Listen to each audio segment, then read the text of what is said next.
Sa Google Maps, Bagsit River recreational site ang dapat hanapin para hindi kayo maligaw.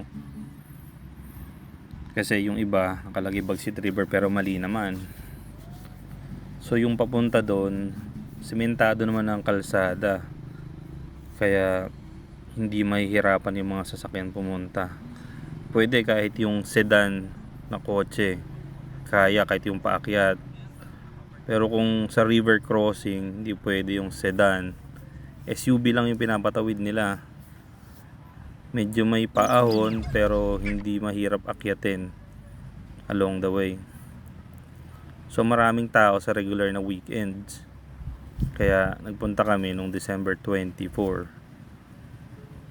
Konti lang kasi siyempre mga tao Noche Buena yung preparation nila.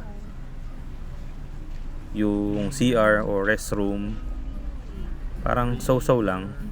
So hindi pwede sa maselan.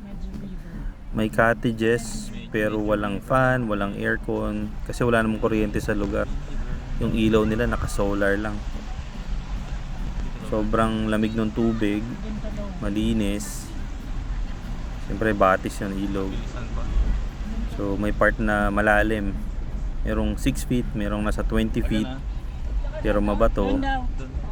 Siguro kung tatansyahin ko mga dalawang Olympic size na swimming pool. Pero siyempre kasama pa yung mga bato. Marami yung kayang i-accommodate nung paliguan, yung pinakalango yan. Pero basta-basta mag-dive kasi may chance na tumama ka sa bato if mali yung talon mo. So depende na lang sa tatalon at lalangoy.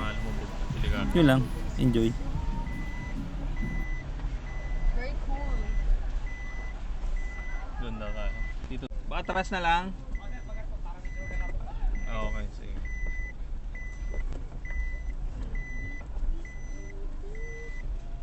Nag-cottage pero feeling ko kailangan natin mag-cottage. Kailangan talaga yun. Isang libo lang naman. Oo. Ha?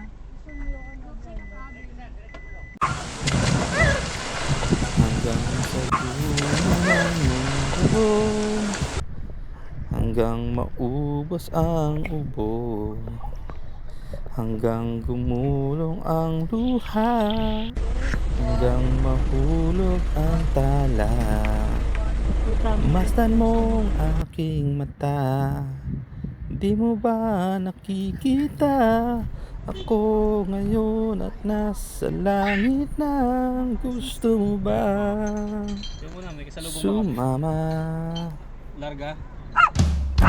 Hanggang sa dulo ng mundo, hanggang maubos ang ubo, hanggang lumulong ang luha,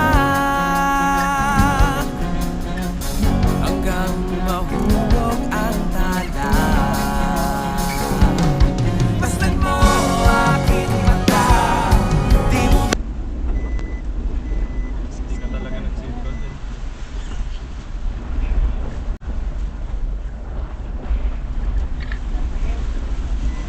Smile ka pa dyan, pre. Bye, Bagsit. Picture mo lang yung Bagsit mo. Picture mo yung bagsit. Pipicture mo muna daw. Okay na.